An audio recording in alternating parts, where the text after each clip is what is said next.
Bitiwan niyo ako! Akin na yan! Bitiwan niyo ako, sabi!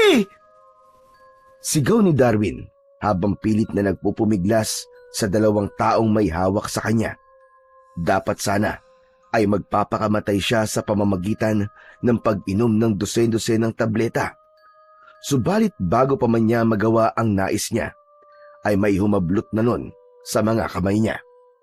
At dahil pilit niyang hinahanap kung sino ang humablot, ay nagkabangga-bangga siya kung kaya't kinailangan siyang hawakan ng dalawang nurse na nagbabantay sa kanya.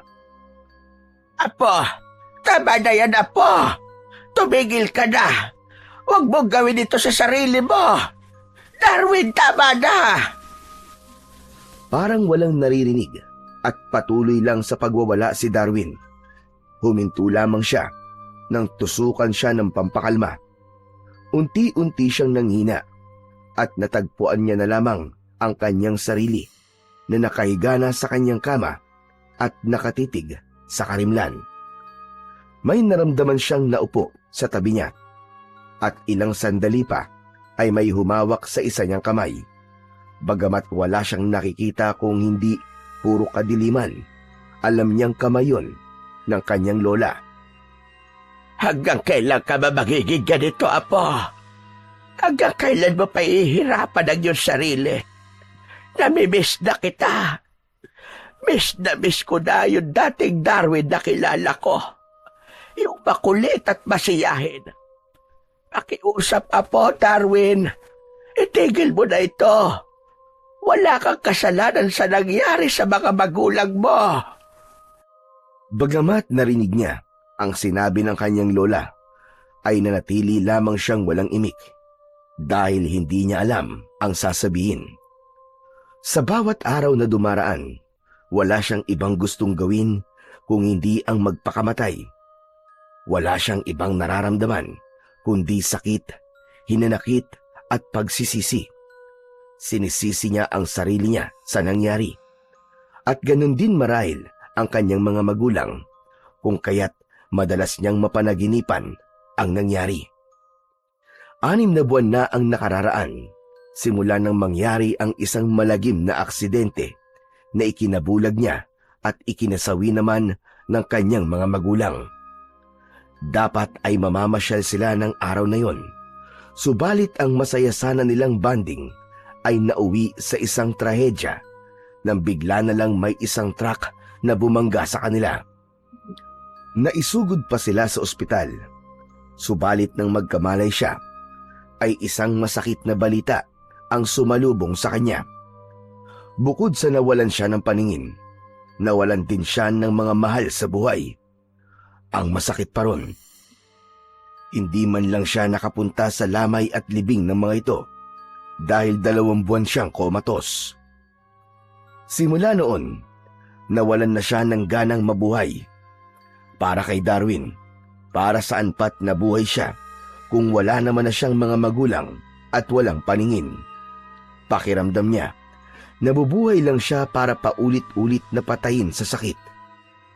Sinisisi niya ang sarili niya dahil siya ang nagyaya na umalis sila ng araw na yon. Darwin, iho. Masakit sa akin ang pagkawala ng mama mo. Hindi ko kakayanin kung pati ikaw ay mawawala sa akin, Apo. Kaya pakiusap, Darwin. Tama na. Huwag mo na ulit-ulitin ang ganito. Nangilid ang mga luha ni Darwin dahil sa sinabing yon ng kanyang lola. Hindi ko po alam kung paano, Lola. Hindi ko po alam kung paano ulit magsisimula nang wala sila. Ang hirap. Ang sakit-sakit, Lola. Hindi ko kaya. Naramdaman ni Darwin na marahang pinisil ng kanyang lola ang kamay niyang hawak nito.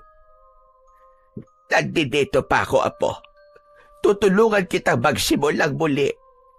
Hindi kita pababayaan.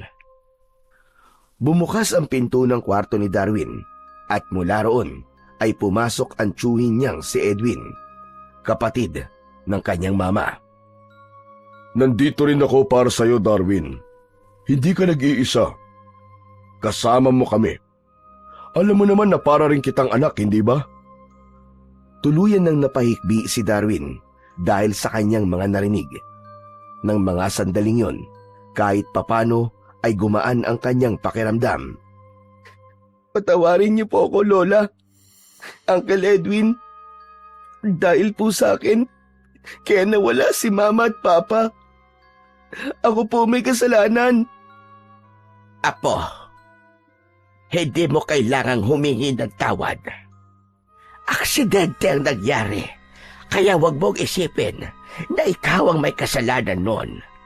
Hindi mo ginustong nangyari. Pero kung hindi ko po sila kinulit na manood kami at mamasyal, hindi sana mangyayari yun, Loli. Buhay pa sana sila. Alam mo, Apo, may mga bagay sa mundo na hindi natin mapipigil ang mangyari. Kaya nga palaging sinasabi sa'yo ng mga magulang mo na sulitin mo ang bawat araw na dumaraan dahil hindi natin alam kung ano ang pwedeng mangyari bukas. Hindi natin hawak ang ating mga buhay, Apo. Kaya hindi natin alam kung kailan ito babawiin sa atin ng Panginoon. Tama ang lola mo, Darwin. Kaya wag mong sayangin sa wala ang pangalawang pagkakataon na binigay sa'yo para mabuhay. Alam kong mahirap ang pinagdaraanan mo, pero nandito naman kami para samahan ka. Hindi na muling nagsalita pa si Darwin. Sa halip, tumagilid siya at tinalikuran ang mga ito. Maraan siyang tinapik ng kanyang Uncle Edwin sa balikat bago niya narinig ang mga yabag na papalayo. Ilang sandali pa, naramdaman niyang mag-isa na lang siya ulit sa kwarto. Umayo siya ng higa at kinapa ang kanyang pulso sa kanang kamay. Naroon pa ang nakataling benda dahil sa ginawa niyang pagsaksak gamit ang isang tinidor. Bagamat wala siyang nakikita, tiyak niyang maaliwalas ang loob ng kanyang silid at walang kahit na anong matalim o matulis na gamit dahil sa ilang beses na niyang pagtatangkang magpakamatay gamit ang kung anong matutulis at matatalim na bagay na mahahawakan niya. Hindi na mabilang ni Darwin kung ilang beses na niyang pinagtangkaang wakasan ang sariling buhay.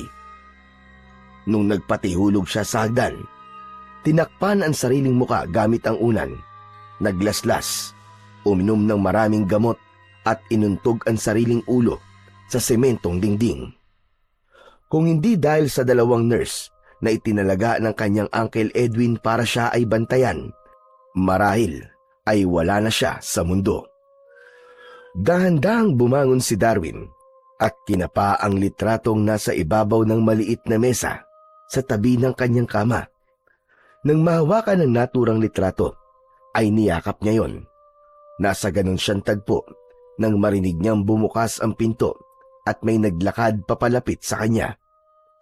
Napag-alaman niyang isa yung nurse dahil nagsalita ito at sinabing kailangan niya ng kumain para makainom ng gamot. Pakisabi kina Lola, gusto ko silang kasabay na kumain. Kahit hindi niya nakikita ang reaksyon ng kanyang kausap, tiyak niyang nagulat ito sa sinabi niya. Simula kasi nang magkamalay siya at malamang wala na ang kanyang mga magulang, ay halos wala na siyang ibang ginawa kundi ang ipagtabuyan ang lahat at magkulong sa kanyang silid. Iginugol niya ang kanyang oras sa pag-iisip ng paraan kung paano wawakasan ang kanyang paghihirap. Narinig ni Darwin na naglakad palabas ang nurse matapos marinig ang sinabi niya. Pagbalik nito ay kasama na ang kanyang lola Amelia. Tama bang narinig ko, Apo? Gusto mo raw kaming makasabay na kumain? Opo, Lola. Ang tagal na rin po kasi simula po nung huli ko kayong makasabay sa pagkain. Aba, oo. Ang tagal na nga nun, Apo. Aba, halika. Ako na ang aalalay sa'yo. Ano gusto mong kainin, Apo? May gusto ko bang ipaluto? Abay, sabihin mo lang. Hinawakan siya ng kanyang lola sa kanan niyang braso at inalalayang tumayo. Ibinaba na muna niya ang hawak na litrato bago nagsimulang humakbang palabas ng kanyang silid. Kahit ano po, Lola, okay lang po sa akin. Gusto ko lang po ulit kayong makasabay, pati po si Uncle Edwin. Inutusan ng kanyang lola ang kasama nilang nurse na tawagin ang kanyang tiyuhin matapos marinig ang sinabi niya. Siguradong matutuwa ang Uncle Edwin mo kapag nalaman niya nga gusto mo kami makasalo sa pagkain. Isa rin yon sa sobrang nag-aalala sa kalagayan mo, Apo. Sana talaga magtuloy-tuloy na itong ganito, Apo. Salamat po sa pag-intindi at sa pag-aalala niyo po sa akin, Lola. Sige po, susubukan ko pong wag nang gumawa ng kahit na anong ikakapahamak ko simula ngayon. Masaya akong marinig sa'yo yan, Apo. Mukhang unti-unti nang nagkakaroon ng kasagutan ang mga dasal namin. Magsasalita pa sanang muli si Darwin, subalit naudlot yon dahil sa pagdating ng kanyang tiyuhin. Teka, totoo ba talaga itong nakikita ko o nananaginip lang ako? Hindi nga rin ako makapaniwala, Edwin, na lumabas siya ng kanyang silid. At hindi lang yon, gusto niya raw tayong makasalong kumain. Aba talaga? Sinabi mo yun, Darwin? Ayos yan. Oh, ano pang hinihintay natin kung ganon? Bago pa magbago ang isip nitong pamangkin ko. Pagkasabi nun, ay hinawakan siya ng tiyuhin sa kaliwang braso at inalalayang maglakad hanggang sa makarating sila sa kusina. Inalalayan siya nitong makaupo. Ilang sandali pa ay magkakaharap silang kumain. Kumain ka lang ng kumain, Apo ko, ha? Ang laki ng ipinayat mo. Halos butot balat ka na. Oh, etong mansanas, oh. Hindi ba'y paborito mo ito? Hinawakan ng matanda ang kamay niya at inilagay roon ang prutas. Salamat po, Lola. Kumakain po ba kayo? Ako lang ata po ang kumakain, ah. Tapos na akong sumubo, Apo. Konti lang dahil bawal naman ako kumain ng marami. Hindi na muling umimik si Darwin, kaya namayani ang nakakabinging katahimikan sa pagitan nilang tatlo. Makalipas ang ilang minuto, binasag yon ng kanyang Uncle Edwin. Darwin, gusto bang magpahangin sa labas pagkatapos kumain, ha? Sasamahan kita. Punta tayo sa paboritong tambayan dito sa asyenda. Maganda yon para kahit papano makalanghap ka ng sariwang hangin. Hindi na po muna siguro, Uncle Edwin. Wala rin naman po akong nakikita eh. Aba, problema ba yun? Di sasabihin ko sa'yo ang lahat ng naroon. Detalye ko pa sa'yo isa-isa. O ano, ayos ba yun? Kahit papano ay nakaramdam ng pananabik si Darwin dahil sa sinabing yun ng kanyang tiyuhin. Sige po, Uncle Edwin. Gusto mo na bang makakita ulit, Apo? Sabihin mo lang, magpapahanap kagad ako ng donor. Hindi na po, Lola. Kawawa naman po yung taong yun kung siya naman po ang mabubulag. Lola, kung alam niyo lang po, mahirap po mawala ng paningin. Hindi yun ang unang beses na tinanong siya ng ganon ng kanyang lola.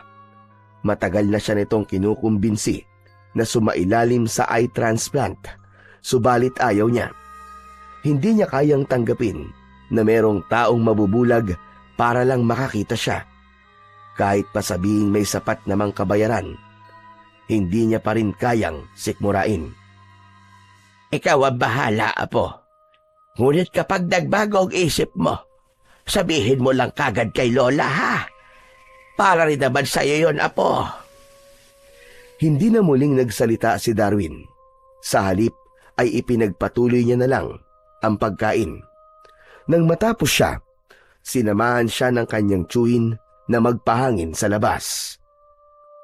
Oh, nandito na tayo. Ang ganda ng langit. Maaliwalas. Ang ganda pala rito. Bukod sa maraming ligaw na bulaklak, kitang-kita pa ang paglubog ng araw. Kaya pala, Ang hilig mong tumambay rito noon eh. Opo, Uncle. Ang ganda po kasing tignan ng paligid. Lalo na po kapag papulubog po ang araw. Simula ngayon, sasamahan na kitang tumambay rito. Sa susunod, magdadala na ako ng pagkain. Maganda rin mag-picnic dito. Biglang nakaramdam ng lungkot si Darwin dahil sa narinig na sinabi ng kanyang tiyuhin. Bakit, Darwin? May nasabi ba akong hindi maganda? Sunod-sunod na umiling si Darwin. Wala po, Uncle. May naalala lang po ko.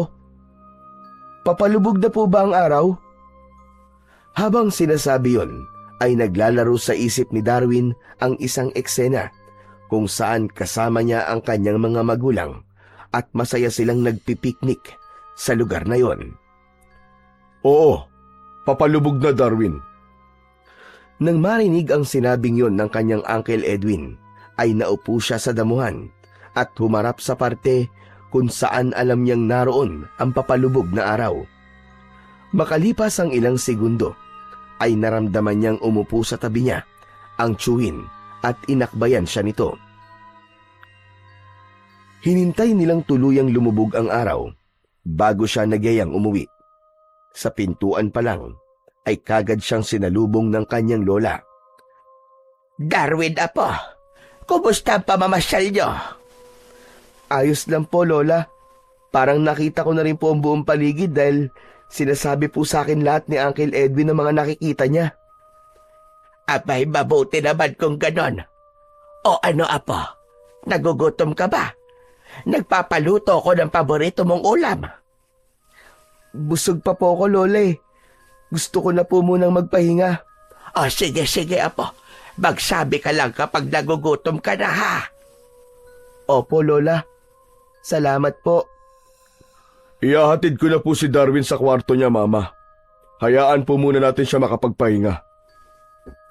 Pagkasabi nun, ay hinawakan siya nito sa isang braso at muling inalalayang maglakad hanggang sa makarating sila sa kanyang silid. Inalalayan siya nitong makahiga at kinumutan. Uncle Edwin, salamat po sa pagsama po sa akin na magpahangin. Wala yun. Sabihin mo lang sa akin kapag gusto mo ulit magpunta ron, ha? O sige na, magpahinga ka na. Nasa labas lang kami. Magsabi ka lang kapag may kailangan ka. Opo, salamat po ulit, Uncle. Simula ng araw na yon, ay napagpasya ni Darwin na unti-unting tanggapin ang masakit na katotohanang wala na talaga ang kanyang mga magulang. Sa mga sumunod na araw, ay hindi na siya madalas magbukmok. Palagi na siyang sumasabay sa pagkain at hindi niya na pinahihirapan ang dalawang nurse na painumin siya ng gamot. May mga oras pa rin na parang may bumubulong sa kanya na muling saktan ang sarili. Subalit napapagtagumpayan niya yung labanan. Nang matiyak niya sa kanyang sarili na kaya na niyang mag-isa, ay kinausap niya ang kanyang lola at sinabi na hindi na niya kailangan ng nurse na mag-aalaga at magbabantay sa kanya. Aba, teka. Sigurado ka ba, apo? Opo, Lola. Kaya ko na po ang sarili ko. Huwag po kayo mag-alala, Lola. Hindi na po ako ulit gagawa ng kung ano. Kung alam mo lang, apo, sobra ako natutuwa na unti-unti ka nang bumabangon. Tumatanda na ako masyado, apo, nitong mga nakaraan. Ang dami ko nang nararamdaman. Bago ko mawala sa mundong ito, gusto kong makita na sana maayos ang kalagayan mo. Lola, wag po kayo magsalita ng ganyan. Para naman po kayo namamaalam eh. Apo, may gusto sana akong hilingin sa iyo. Mapapanatag lang kasi ang loob ko sa oras na mangyari yon. Ano po ba yun, Lola? Hinawakan muna ng matanda ang mga kamay niya bago sumagot. Apo, pumayag ka na magpa-eye transplant. May nahanap na kaming donor. Naghanap po kayo ng donor, Lola? Ang totoo niya na po, ang tagal ko nang nagpapahanap pero wala kaming nakita. Kahapon may lumapit sa amin. Sinabi niya na porsigido siya maging donor dahil kailangan niya ng pera para mapa-opera ang tatay niya. Ayoko masayang ang pagkakataon na yon na muli ka makakakita po. Kaya sana ay pumayag ka na. Ayoko po, Lola. Kawawa naman po yung taong sinasabi niyo kung siya naman po mabubulag. Kaya ako pumayag sa gusto niya dahil nagmamakaawa talaga siya sa akin. Kailangan niya raw yung perang yon. Kaya pumayag ka po. May maliligtas tayong buhay. Kapag pumayag po ako, may mawawalan naman po ng paningin. Ayoko po, Lola. Mahirap maging bulag. Mahirap maging bulag, pero mas mahirap mawalan ng magulang. Sa tingin ko, mas gusto ng taong yun na mabulag siya kaysa mawalan ng tatay. Hindi nakaimik si Darwin. Tama ang lola niya. Mas masakit ang mawalan ng magulang. Kung ayaw mo talaga, abay hindi na kita pipilitin. Teka, Lola. Pumapayag na po ako. Hindi ko po gagawin ito dahil gusto ko po makakita. Gagawin ko po ito dahil ayaw ko po mawalan siya ng magulang. Magaling, Apo. Magandang desisyon yan.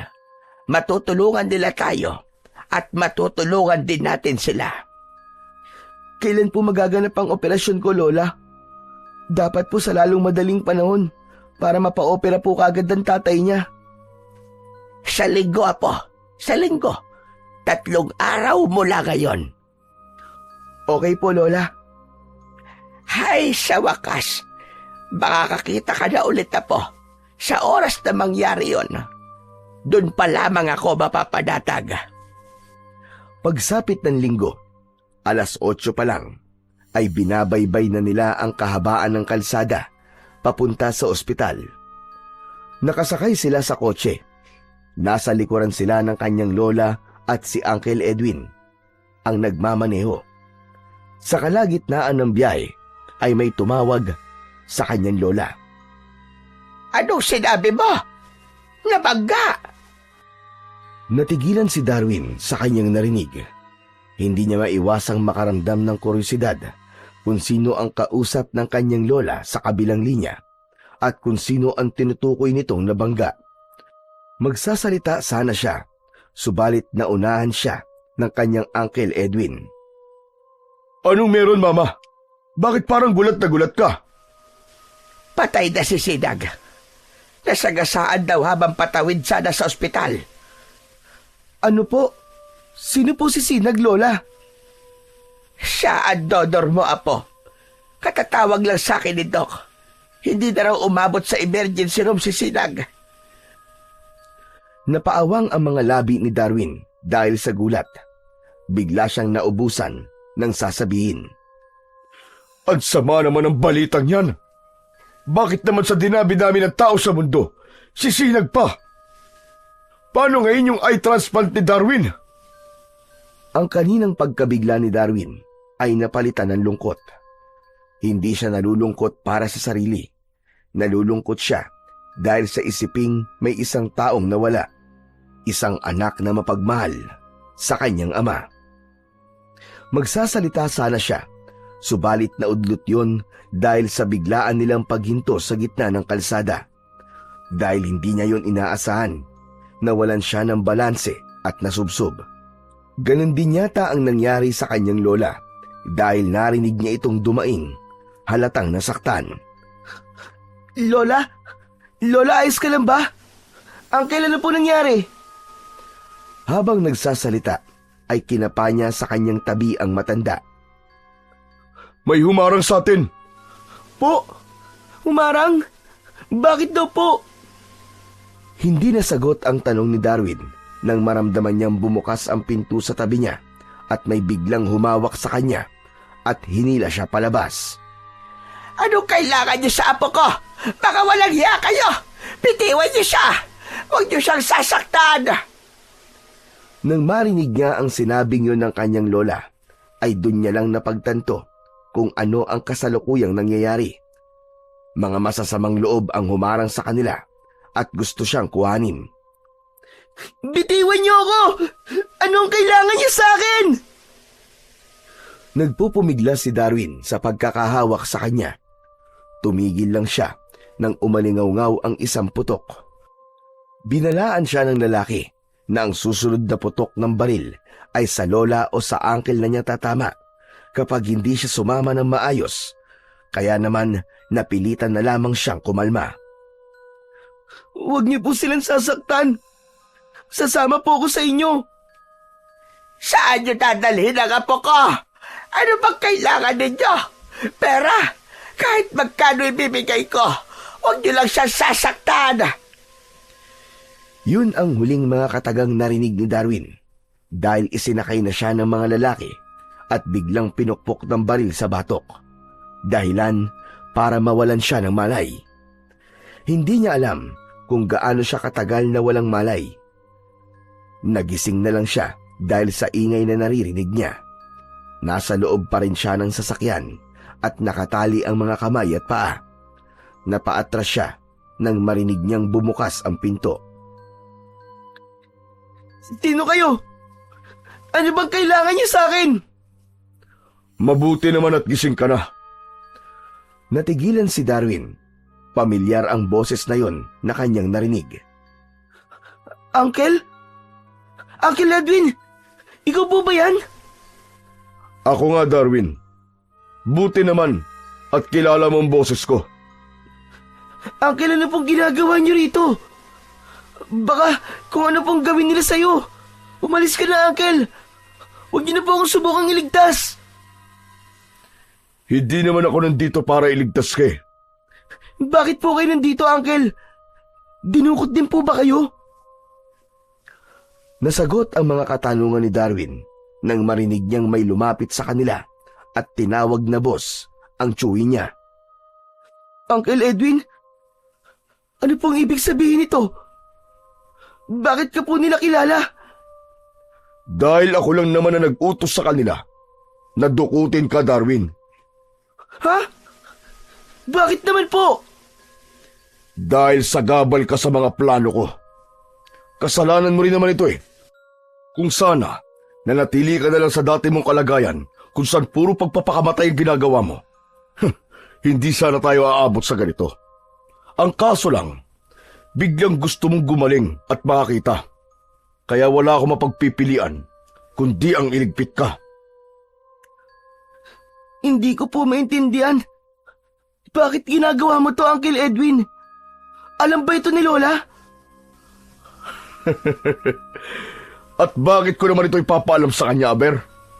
Kapag nawala ka, wala na siyang magagawa kundi iwan sa akin ang lahat ng kayamanan niya. Kayamanan? Ibig sabihin, kaya mo to ginagawa dahil gusto mong maangkin ang mga ari-arian ni Lola? Hindi ko alam na ganyang kapalang tao, Uncle. Ang buong akala ko pa naman ay mabait ka. Nagkamali pala ako ng akala sa'yo.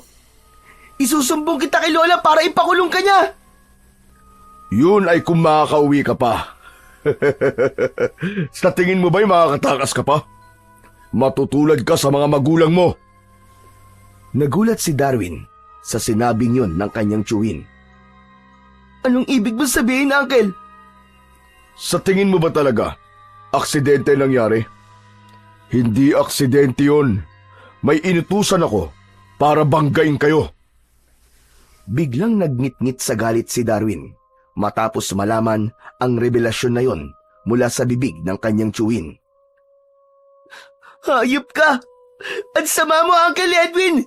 Kriminal! Mamamatay tao! Mamamatay tao! Tumigil ka! Ang dami mong satsat. Sige na, idispatcha nyo na yan. Aray! Saan niyo ako dadalhin? Anong gagawin niyo sa akin? Bitiwan niyo ako! Tulong! Tulungan niyo ako! Sigaw ni Darwin habang nagpupumiglas at humihingi ng tulong.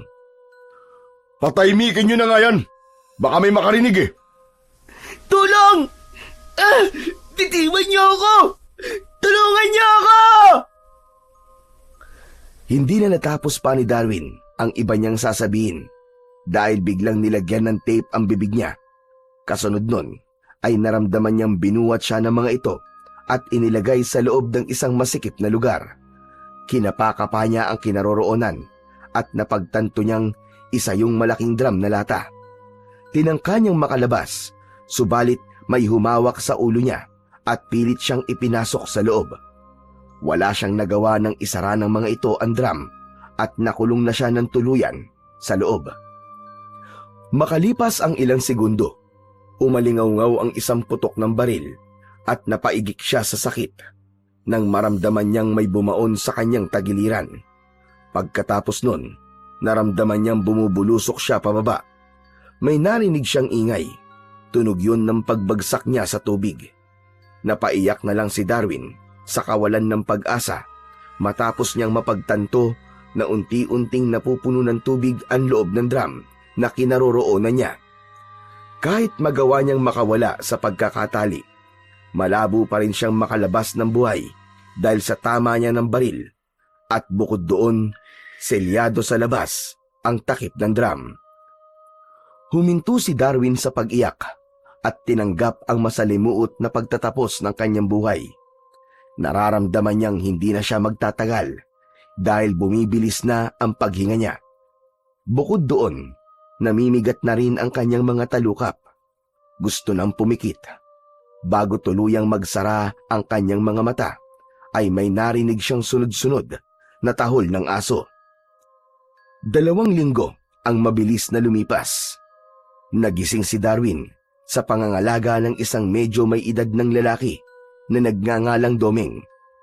Si Doming ay isang manggagamot, biyasa sa paggamit ng mga halamang gamot at marami rin siyang alam tungkol sa mahihiwagang bagay na mula sa kalikasan. Huwag ka munang magkikikilos. Hindi pa masyado magaling ang sugat mo. Baka mamaya ay dumugo ulit yan. Marami pong salamat sa pagliligtas niyo po sa akin. Ang buong akala ko po, katapusan ko na. Wala kang dapat na ipagpasalamat sa akin, anak.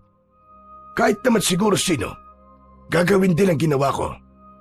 Nagkataon lamang na ako nakakita ng mga pangyayari. Sino ba mga taong yun at gusto kang patayin? Si Uncle Edwin po ang isa sa kanila. Siya po nag-utos na dukutin ako. Tama ba ang narinig ko? Uncle, ibig sabihin tiyuhin mo mismo nagpadukot sa'yo. Abay bakit? Sa anong dahilan? Dahil gusto niya po masolo ang kayamanan po ni Lola. Agawan sa kayamanan pala ang dahilan. May mga ganyan din pala talagang pangyayari sa totoong buhay.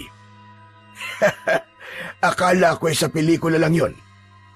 Kung ganun, ay galing ka pala sa mayamang pamilya, iho. Wala naman po akong interes sa pera at yaman.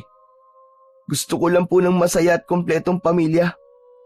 Pero malabo na pong mangyari yon. Muling nabuhay ang galit sa dibdib ni Darwin matapos niyang maalala ang mga sinabi sa kanya ng kanyang tiyuhin. Ni minsan, hindi pumasok sa isip niya na sinadya ang aksidenteng nangyari sa kanila noon.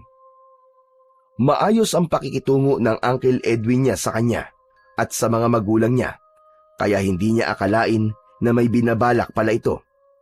Pakitang tao lang pala ang kabaitan nito sa kanya. Dahil ang totoo, masahol pa sa demonyo ang ugali nito. Anong balak mo ngayon? Delikado kung lalantad ka kagad. Hindi mo alam kung sino pa mga kasabwat niya. Magpagaling ka na muna bago ka magplano kung ano ang akbang na gagawin mo. Mahirap magpadalos-dalos iyo. Maaaring nakaligtas ka nga ngayon, pero baka sa susunod, hindi na. Yun nga rin po ang iniisip ko. Mahihirapan ako lumapit kay Lola para sabihin po ang totoo. Kung sa mga pulis naman po ako lalapit, baka mamaya po may kasabwat din po siya ron. Kaya pag-isipan mo muna ng maigi mga gagawin mo. Opo, Mang Doming. May isa pa pala tayong problema. Ano po yun? Noong nakaraang gabi, nakita ko yung mga taong yun sa ilalim ng tulay. Sa tingin ko hinahanap nila ang bangkay mo. Sa oras na wala silang makita, paniguradong magdududa yon na baka buhay ka pa. Natitiyak ko na hahanapin ka nila sa mga malalapit na bahay at lugar. Kung ganun po, nanganganib din po pala kayo. Sigurado po kung pati kayo ay madadamay sa oras na makita nila ako rito. Hindi ko na po hihintay na mangyari yon. Aalis na po ako agad. Nandito tayo sa gitna ng gubat iyo. Malayo sa mga bahay, kaya malabo nila tayong mahanap kagad. Sa oras na hindi ka nila mahanap sa mga karatig baryo, doon pa lang nila maiisip na baka dito ka sa gubat nagtatago.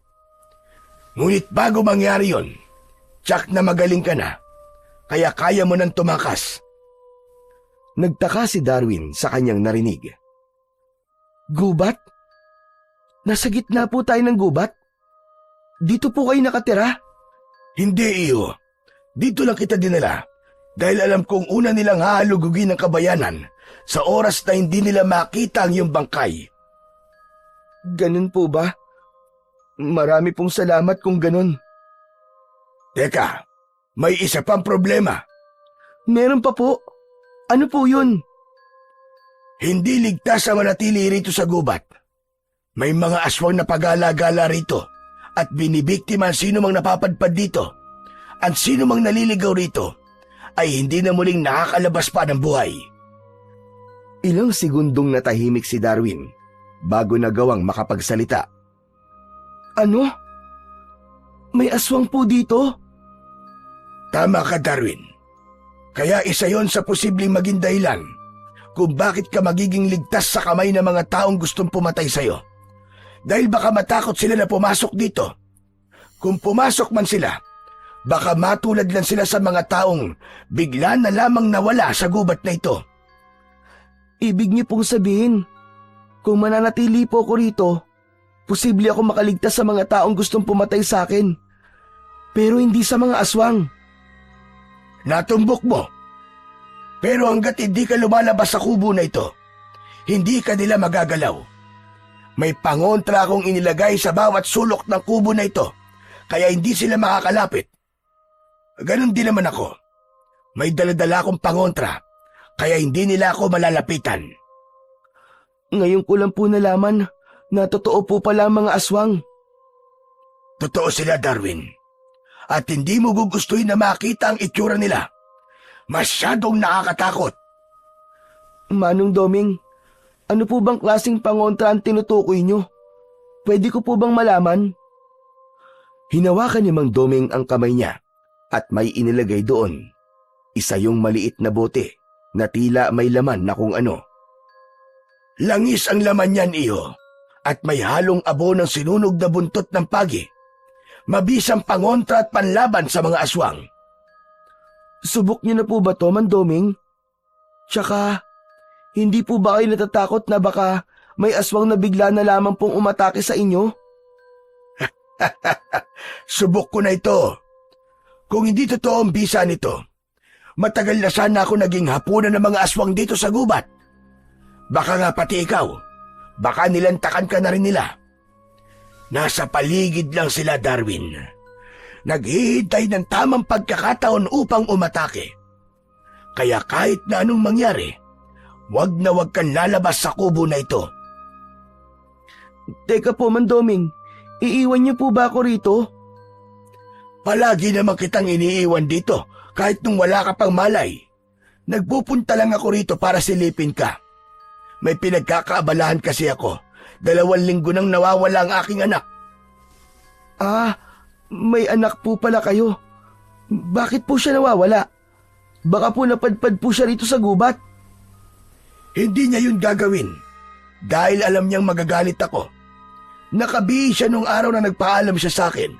At sabi niya sa akin meron lamang siyang pupuntahan. Pero yun na nga, hindi na siya nakabalik. Nung gabing iniligtas kita, kaya nandun ako sa lugar na yon dahil hinahanap ko ang anak ko. Hanggang ngayon po ba wala pa rin po kayong balita sa kanya? Baka naman po, nasa bahay po ng barkada niya. Hindi gawain ng anak ko na makitulog sa ibang bahay. Halos hindi nga yun lumalabas ng bahay eh. Mahirap po mawalan ng mahal sa buhay.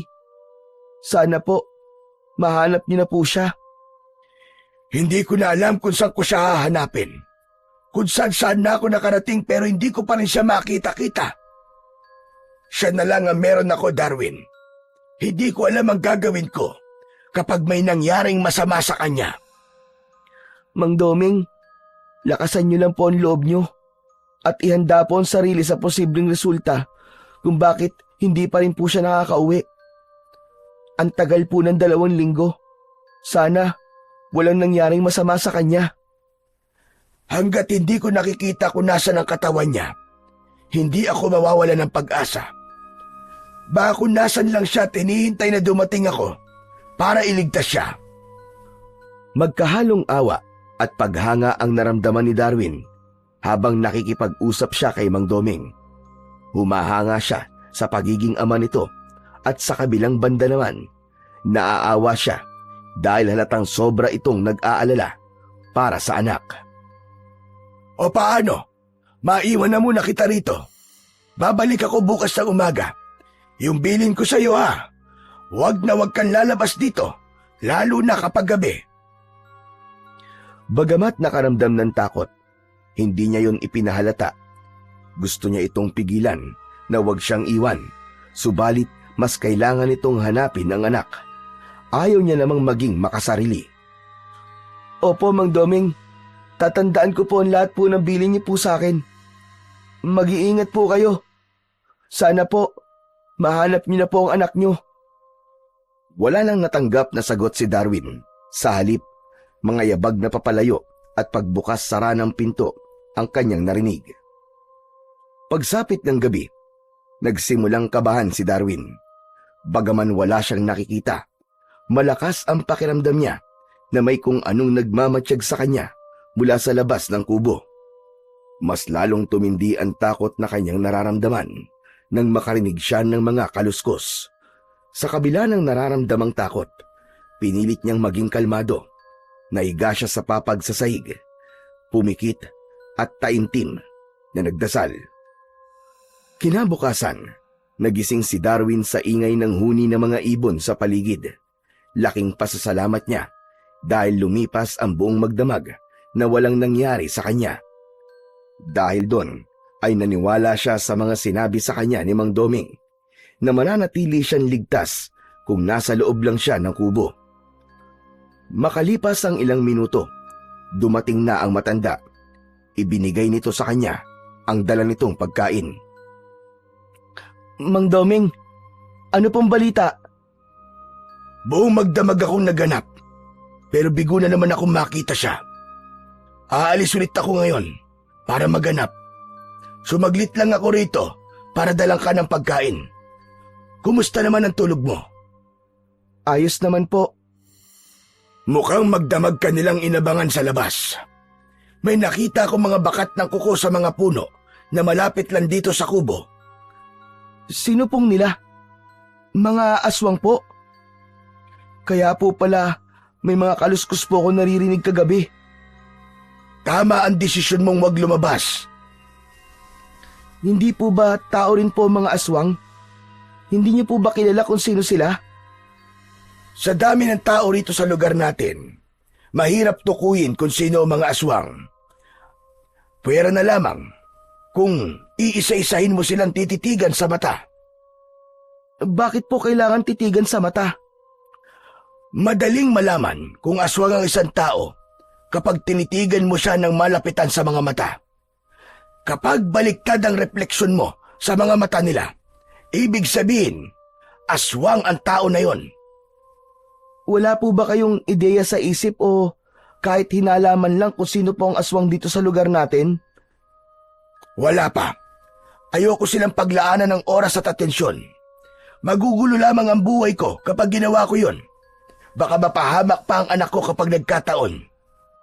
Sa bagay, tama po kayo. Sapat nang hindi nila kayo kayang lapitan o saktan. Pero hindi po kaya nabiktima nila ang anak nyo? Baka sakali lang po. Malabong mangyari yon. Dahil may daladala rin palaging pangontra ang anak ko tuwing aalis siya ng bahay. Ang masaklap lang, ang pangontrang yon ay mabisa lang sa mga aswang, hindi sa mga taong may masasamang loob. Unti-unti na nga ako nawawala ng pag-asa na makikita ko pa siyang buhay. Gusto ko po sanang pagaanin po ang loob nyo, pero hindi ko po alam ang sasabihin ko. Hindi po biro ang pinagdaraanan nyo ngayon. Maiwan na kita ulit. Hindi ako pwedeng tumigil sa paghanap. Hindi hanggat hindi ko siya nakikita. Naiintindihan ko po. Mag-iingat po kayo palagi, Mandomeng. Ikaw rin, Iyo. Tandaan mo mga biling ko sa iyo, ha? Pagkasabi nun, ay mga yabag na papalayo na ang sumunod niyang narinig. Muli, naiwan na naman siyang mag-isa sa gitna ng gubat. Naging kabagot-bagot para kay Darwin ang pagtakbo ng oras. Wala siyang ginawa, kundi ang mahiga. Nang sumapit ang gabi, muli na naman niyang narinig ang mga kaluskos sa labas. Muli, nilabanan niya ang nararamdamang takot at pinilit niya na lang ulit na matulog. 3 araw ang mabilis na lumipas. Lihim na nagtaka si Darwin dahil hindi pa rin nagpupunta si Mang Domeng. Medyo nakakaramdam na siya ng gutom dahil 2 araw na siyang hindi kumakain. Inisip niyang baka natagpuan na nito ang anak, kaya naging abala. Isang hapon, habang tahimik siyang nakaupo sa papag, ay naramdaman niyang hindi siya nag-iisa sa loob ng kubo. Nakapagtataka yon dahil hindi niya naman narinig na bumukas ang pinto. May tao ba dyan? Sinong nariyan? Magsalita ka! Ako si Silas. Huwag kang matakot. Hindi kita sasaktan. Humarap si Darwin sa direksyon kung saan nanggagaling ang boses. Anong ginagawa mo rito? Paano ka nakapasok? Matagal na kitang pinagmamasdan. Ngayon lang ako naglakas ng loob na lumapit sa'yo. Napansin ko kasi na hindi ka pa kumakain simula kahapon. Kaya naisip kong bigyan ka na makakain. Teka, sagutin mo muna ang tanong ko. Paano ka nakapasok dito? Hindi ko naman narinig na bumukas ang pintuan. Oo nga pala. Hindi mo nga pala ako nakikita. Kaya marahil nagtataka ka kung paano ako nakapasok. Gusto mo bang tulungan kitang makakita? At paano mo naman gagawin yon? Naririnig mo ba ang mga sinasabi mo? Sa halip na sagutin ang tanong niya, ay narinig niya itong nagsalita ng lengguwahe na hindi niya maintindihan. Kasunod nun, ay naramdaman niyang may kung anong malamig na bagay ang dumampi sa mga mata niya. Napapikit siya at nang muli siyang magmulat, ganun na lamang ang kanyang pagtataka dahil nakakakita na siya. Nang dumako ang tingin niya sa kausap, ay nagulat siya sa itsura nito. Teka! Hindi ka tao! Ang nilalang na nasa kanyang harapan ay nakasuot ng kumikinang nakasuotan. May matutulis na tenga, puting-puti ang balat at mahaba ang gininto ang buhok. Isa kong engkanto. Abiyang ang tawag sa mga katulad ko. Huwag kang matakot. Hindi ako masama. Ano ang iyong pangalan? Ako po si Darwin. Mabait ka ba talaga? Baka mamaya kung ano ang gawin mo sa akin. Mabait kami sa mga taong mababait, Darwin. Mabait ka naman, hindi ba? Mukha ba akong masamang tao sa paningin mo? Hindi, Darwin. Kaya nga kita tinutulungan. Binigyan siya ng pagkain at prutas ni Silas at tinanggap naman niya yon nang walang pag-aalinlangan. Nang mga sandaling yon, pakiramdam ni Darwin ay nakahanap siya ng kaibigan sa katauhan nito. Maraming salamat sa pagkain, Silas. Pasensya ka na kung pinag-isipan kita ng masama kanina, ha? Wala yon. Normal lang naman sa isang tao ang matakot kapag nakakita ng engkanto.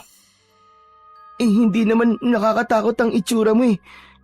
Magbihis ka lang ng katulad sa amin, iisipin kagad ng mga makakakita na tao kan talaga. Parang ganito ba? Pagkasabi nun, umikot ito at pagkatapos ay biglang nag-iba ang itsura. Naging isa itong ganap na tao. Namangha naman si Darwin sa kanyang nasaksihan. Ang galing! Kaya niyo rin palang mag-anyong tao. Isa yan sa kakayahan namin, Darwin. Subalit kalahating araw lang ang kaya naming itagal bilang isang tao. Pagsapit ng 12:00 ng tanghali, babalik na kami sa tunay naming anyo. Bakit nga pala nandito ka at nag-iisa? Delikado ang gubat na ito para sa mga normal na tao na kagaya mo. Delikado rin kasi ang buhay ko sa labas ng gubat na to. Kaya dito ako dinala ni Mang Doming. Hindi na ako magtataka sa sinabi mong yan. Hindi hamak na mas masasama ang mga tao kaysa sa mga nilalang na nandito. Kung hindi nga lang marahil sa mga kababalaghang nangyayari rito, baka matagal na rin itong kalbo, katulad ng ibang gubat. Tama ka, Silas. May mga tao ang ubod ng sama. Kaya nilang pumatay para lang sa pansarili nilang interes. Habang sinasabi yun, ang tumatakbo sa isip ni Darwin ay ang kanyang tiyuhin. Malapit na palang dumilim. Kailangan ko nang bumalik sa aming kaharian bago pa nila malaman na tumakas na naman ako. Magkikita ba tayo ulit? Sa halip na sagutin ang tanong niya, may inilabas itong gintong silbato at ibinigay sa kanya. Para sa'yo, Darwin. Hipan mo lang yan kapag kailangan mo ko. Teka, Silas. Ginto to, hindi ba? Hindi ka ba nag-aalala na baka ibenta ko lang ito? Bigay ko na yan sa'yo. Kaya nasa sa'yo na kung ano ang gusto mong gawin dyan. Pero sana, wag mo namang ibenta. Hindi. Nagbibiro lang naman ako. Iingatan ko to, pangako. Mabuti naman kung ganon. Aasahan ko yan. O paano? Aalis na ako. Mag-iingat ka, kaibigan. Maraming salamat ulit sa pagkain, Silas. At salamat din dahil tinulungan mo akong makakita. Ngiti lang ang isinagot sa kanya ni Silas at pagkatapos nun ay bigla itong naglaho sa kanyang paningin. Nang mapag-isa, tuwang-tuwa na inilibot niya ang tingin sa paligid. Nakita niya na ngayon ang itsura ng gubat na kinaroroonan niya. Noon niya lang napansin na may bintana palang nakabukas sa tabi mismo ng higaan niya. Pagsapit ng dilim, isinara niya yon at nahiga na. Habang lumalalim ang gabi, ay pinapakiramdaman niya ang paligid. Nang may marinig siyang mga kaluskos, ay nanaig ang kuryosidad niyang silipin kung ano ang meron sa labas. Lumapit siya sa may bintana at bahagyayong inangat. Nung una, wala naman siyang makitang kahit na ano, maliban sa mga sanga at dahon na isinasayaw ng hangin. Subalit makalipas lamang ang ilang minuto, may naispatan siyang kung anong nilalang sa taas ng isang puno. Mabilis niyang isinara ang bintana at takot na sumandal sa dingding. Bagamat madilim sa kinaroroonan ng nilalang na yon, nakatitiyak siya na sa kanya yon nakatingin. Bumalik siya sa kanyang higaan at nahiga. Malamig ang simoy ng hangin, subalit pinagpapawisan siya, dala ng matinding takot na nararamdaman. Dahil doon, magdamag siyang hindi nakatulog. Kinabukasan, dumating si Mang Doming na may dalang pagkain. Yun ang unang pagkakataon na nakita niya ang itsura ng matanda, kaya bahagya pa siyang nagulat nang mapansin niyang may malaki pala itong bukol sa kanang bahagi ng leeg nito.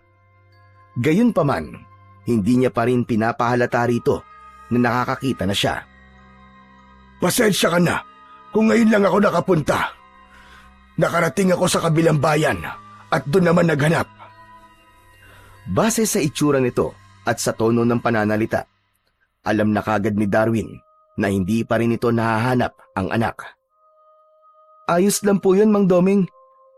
Naiintindihan ko naman po na mas importante po na mahanap mo siya kagad. Sa tingin mo, dapat na ba akong tumigil sa paghahanap ko sa aking anak? Hindi inaasahan ni Darwin ang tanong na yon, kaya hindi siya kagad nakasagot. Nawawalan na ako ng pag-asa. Gusto ko nang sumuko. Pero sa tuwing naaalala ko ang mukha niya, nabubuhayan ako ng loob. Ang mabuti pa po siguro, Mandoming, magpahinga na po muna kayo, kahit isang araw lang po. Masyado na po atang napapabayaan niyo po ang sarili niyo dahil po sa paghanap sa kanya.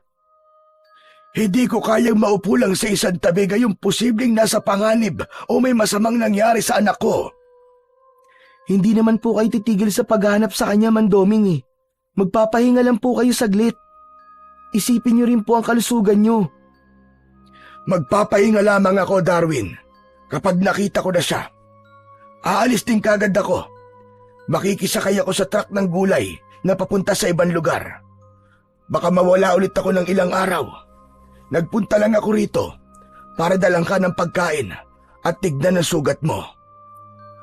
Lumapit sa kanya si Mang Doming at itinaas ang suot niyang damit. Inalis nito ang telang nakatali sa sugat niya at nilinisan yun. Pinalitan nito ang halamang gamot na nakadikit sa sugat at pagkatapos ay muling ibinalik ang tali. Malapit na palang matuyo ang sugat mo. Ilang araw na lang, tuluyan na yung gagaling. Mandoming, maraming salamat po sa pag-aalaga sa akin. Tatanawin ko po itong isang malaking utang na loob. Hanggat nandito ka pa sa gubat at hanggat hindi pa nakukulong ang mga taong gumawa nito sa'yo, hindi ka pa ligtas, Darwin. Saka mo na ako pasalamatan kapag maayos na ang lahat. Pagkasabi nun ay tumayo na si Mang Doming at nagpaalam sa kanya. Mag-iingat po kayo, Mandoming. Huwag niyo pong kalimutang kumain sa tamang oras. Susubukan ko, Darwin. O sige, maiwan na kita. Habang sinusundan ng tingin ang papalayong si Mang Doming, ay nakaramdam siya ng awa para sa lalaki.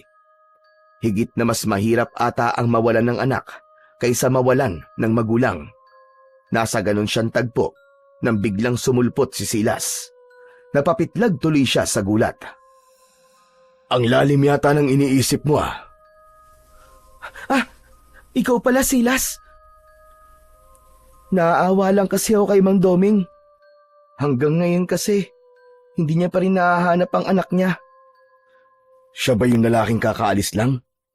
Sa itsura niya, halatang may mabigat siyang pinagdaraanan. Nagagawa niyang maglabas-masok dito sa gubat. Mukhang hindi siya basta-basta. Isa siyang manggagamot, Silas. May dala-dala siyang pangontra, kaya hindi siya nagagawang lapitan ng mga masasamang nilalang dito sa gubat. Lalo na ng mga aswang. Bakit ka nga pala biglang napasulpot? Walang bantay kaya tumakas muna ako. Bakit? Ayaw mo ba ako makita? Hindi naman sa ganon, Silas. Nagulat lang kasi ako eh. Maganda ba sa kaharian niyo? Maganda. Napakaganda. Kaya nga, may gustong umangkin.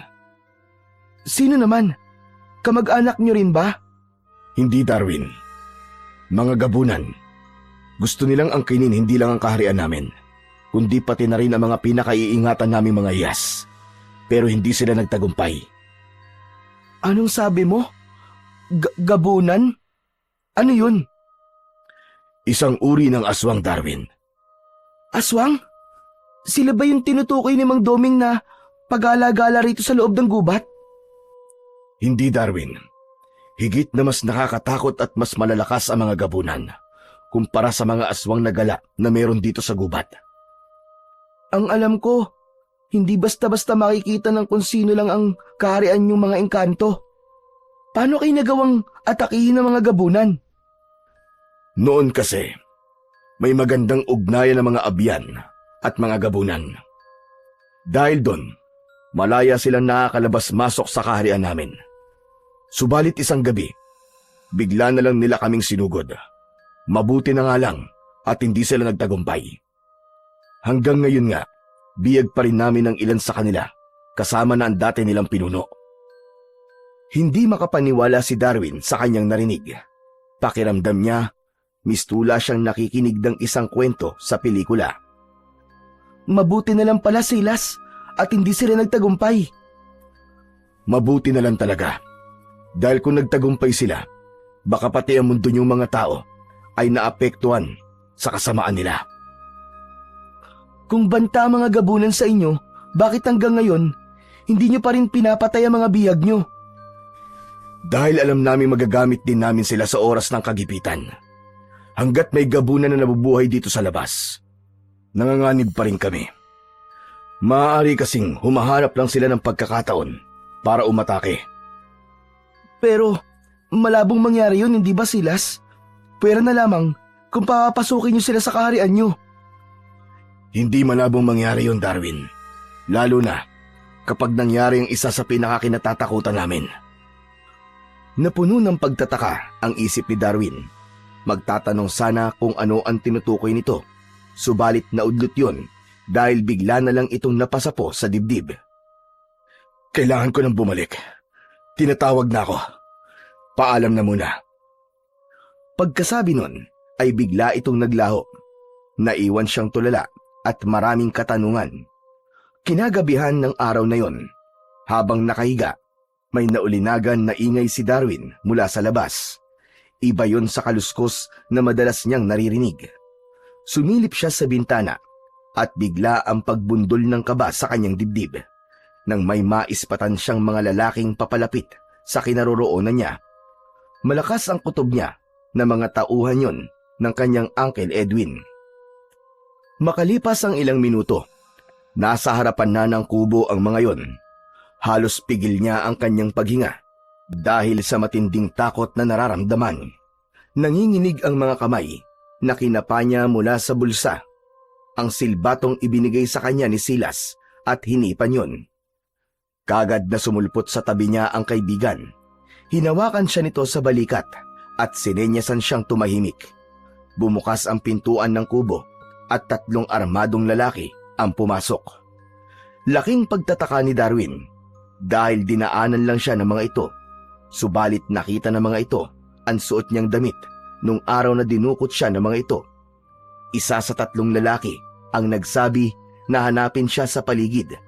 Kasunod nun ay sabay-sabay na lumabas ang mga ito. Lumapit sa kanya si Silas at bumulong. "Huwag kang mag-alala. Hindi nila tayo nakikita. Sino ang mga yan?" Mga tauhan ni Uncle Edwin. Gusto nila akong iligpit. Ang lakas ng loob nilang pumasok dito sa gubat. Hindi ata nila alam ang panganib na naghihintay sa kanila. Inilang hakbang ni Darwin ang pagitan niya sa bintana nang may marinig siyang sunod-sunod na sigaw mula sa labas. Pagsilip niya, nakita niyang isa-isang inatake na mga maiitim na nilalang ang grupo ng kalalakihan na naghahanap sa kanya. Napuno ng nakakahilakbot na sigawan at pagdaing ang paligid. Narinig pa ni Darwin ang tila paglaganit ng mga laman na humiwalay sa buto. Makalipas ang ilang minuto, tumahimik ang paligid at tanging makikita na lang ay ang mga nakahandusay na katawan at bigla na lang hinila papunta sa dilim. "Nakita mo? Ganyan ang mangyayari sa'yo sa oras na lumabas ka dito." Anong klaseng mga nilalang yun, Silas? Yawa ang tawag sa kanila. Isang uri ng aswang na nasa ilalim ng lupa nakatira. Hindi mo sila makikita kapag aatakihin ka dahil kapag umaahon sila sa lupa, sa itaas na mga puno sila nananatili. Magugulat ka na lang dahil bigla ka na lang nilang tatalunan. Hindi ba kayo nababahala na baka bigla nila kayong atakihin? Hindi, Darwin. May angking lakas at bilis ang mga yawa, pero hindi sila banta sa amin. Alam nilang wala silang kalaban-laban sa amin. Hindi ko gusto ang ginagawa nilang pagpatay. Subalit sa kabilang banda, ayos na rin yun para hindi makalbo ang gubat na ito. Kawawa naman ang mga taong nabibiktima nila. Mas maraming tao magiging kawawa sa oras na makalbo ang kagubatan na ito. Lahat maaapektuhan. Kayong mga tao, kaming mga engkanto, at pati na rin ang mga hayop na nakatira rito. Nawalan ng imik si Darwin matapos niyang matansya ang sinasabing yun ni Silas. Tama ang kaibigang engkanto. Malaking kawalan kapag ang gubat ang nawala. Ligtas ka na, Darwin. Pwede ka na magpahinga. Maraming salamat sa pagdating mo, Silas. Walang anuman. Balik na ulit ako sa kaharian. Nang mapag-isa, ay muling bumalik ang nararamdaman niyang takot. Hindi pala talaga siya makakalabas ng buhay sa oras na lisanin niya ang gubat na yon. Isang linggo ang mabilis na lumipas. Hindi pa rin napapadpad si Mang Doming sa gubat. Laking pasasalamat na lamang ni Darwin dahil nariyan palagi si Silas para bigyan siya ng pagkain. Umabot ng 2 linggo bago muling nagpakita si Mang Doming. Muli na namang nahabag si Darwin dahil mas lalo itong nangayayat. Bukod doon, bakas din sa mukha nito ang matinding pagod. Mang Doming, ayos lang po ba kayo? Ano na pong balita? Sa halip na sagutin ang tanong niya, nagulat si Darwin nang bigla na lamang itong humagulgol. Ramdam na ramdam niya ang bigat ng pinagdaraanan nito. Wala na ata talagang pag-asa na makita ko ang aking anak. Kung may nangyari mang masama sa kanya, kahit ang bangkay niya man lang sana ay makita ko. Para mabigyan ko man lang siya sana ng maayos na burol at libing. Habang nagsasalita, ay yumuyugyog ang mga balikat nito dahil sa pag-iyak. Nilapitan niya ito at hinaplos-haplos sa likod. Alam niyo po, Mang Doming, napakaswerte po ng anak niyo. Dahil may tatay po siyang katulad niyo. Kung nasan man po siya ngayon, tiyak ko po na sobrang nangungulila na rin po siya sa inyo. Hindi na ako umaasa na makikita ko siya buhay. Basta makita ko na lang kahit ang bangkay niya. Ayos na sa akin yun. Basta't makita ko lamang ang anak ko. Dahil sa nakikitang kalagayan ni Mang Doming, pati siya ay napaiyak na rin. Nang humupa ang kanilang emosyon, ay ikinuwento niya rito ang nangyari sa mga lalaking naghahanap sa kanya. Dapat lang sa kanila yon. Buti nga sa kanila. Kitang-kita ko po, Mang Doming, kung paano po sila ginawang hapunan ng mga aswang. Huli na nang mapagtanto ni Darwin kung ano ang kanyang nasabi. Pagtingin niya kay Mang Doming, nakatingin ito sa kanya. Nakakakita ka na? Paanong nangyari yon? Kailan pa? Dahil nahuli na siya sa sarili niyang bibig, wala na siyang nagawa kundi ang magsabi ng totoo. Ikinuwento niya rito ang lahat. Nagtaka naman si Darwin dahil parang hindi na nagulat pa si Mang Doming sa mga sinabi niya. Ang totoo niyan, nung huli kong punta rito, alam ko nang nakakakita ka na. Hindi ko lang sinabi sa iyo dahil naghihintay ako na ikaw mismo ang kusang magsabi sa akin. May gininto ang buhok din akong nakita sa sahig, kaya nagduda na ako na may nakakausap ka rito maliban sa akin. Si Darwin ang nagulat sa sinabing yun ni Mang Doming. Hindi niya akalain na matagal na pala nitong alam na nakakakita na siya. Pasensya na po kayo, Mang Doming, kung hindi ko po kagad sinabi sa inyo. Hindi ko po kasi alam kung paano ko po sasabihin eh. Ingatan mo ang pagkakaibigan ninyo. Bihira ang ganyang klaseng koneksyon sa pagitan ng isang tao at isang engkanto. Opo, Mang Doming. Kaya ko lang naman po sinabi dahil malaki po ang tiwala ko sa inyo. Teka, maiba ko. Kailangan mo makaalis dito bago sumapit ang linggo. Po? Bakit po, Mang Doming? May magaganap na eklipse sa linggo ng gabi. Masyadong mapanganib kung mananatili ka rito. Napakunot noo si Darwin sa sinabing yun ni Mang Doming. Bakit po mapanganib, Mang Doming? Mawawalan ng bisa ang pangontrang inilagay ko rito, kaya posible kang mapahamak. Sa halip na malinawan, mas lalong naguluhan si Darwin. Teka po, Mang Doming, hindi ko po maintindihan eh. Naguguluhan po ako. Sabihin na lang natin na araw ng mga nilalang sa kadiliman ng eklipse na magaganap. Mas lalo silang lalakas at magiging agresibo. Ganun po ba? Nakuha rin ni Darwin ang gustong ipaintindi sa kanya ng kausap. Oo, Kailangan mo na makaalis dito bago sumapit ang eklipse. Aalisin ulit ako bukas. Baka ilang araw ulit ako mawawala, kaya sumabay ka na sa akin. Biglang pumasok sa isip ni Darwin si Silas. Sa oras na makaalis siya ng gubat, malabo na ulit siyang makabalik kaya kailangan niyang magpaalam sa kanyang kaibigang Engkanto. Nang araw na yon, buong maghapon natuliro si Darwin. Laman ng isip niya ang nakatakda niyang pag-alis sa gubat. Tataka siya sa panganib, subalit panganib din naman ang naghihintay sa kanya sa labas. Tiyak niya kasing may mga tao pa ring inutusan ang kanyang tiyuhin para hanapin siya. Kinagabihan, napagpasya ni Darwin na tawagin si Silas. Hinintay niya munang makatulog si Mang Doming bago niya inilabas ang kanyang silbato. Nagulat pa siya bago pa man niya hipan ng silbato ay sumulpot na si Silas. May gusto kong sabihin sa'yo, Darwin. Ako rin, Silas. May gusto rin akong sabihin sa'yo. Sige, ikaw na muna. Hindi, ikaw na muna. Ano yun, Silas? Baka ito na ang huli nating pagkikita. Natigilan si Darwin sa sinabing yun ng kaibigan. Hindi niya inaasahan na pareho sila ng gustong sabihin. Gayunpaman, palaisipan sa kanya kung ano ang dahilan nito. Bakit? May problema ba, Silas? Mangyayari na ang kinatatakutan namin. Kaya doble ang ginagawa namin paghahanda ngayon. Anong ibig mong sabihin, Silas? Magkakaroon ng eklipse sa darating na linggo. Posibleng samantalahin yun ng mga gabunan para atakihin kami. Dahil yun ang araw na pinakamahina kami at pinakamalakas naman sila. Sigurado may susugod para iligtas ang mga kauri nilang bihag namin.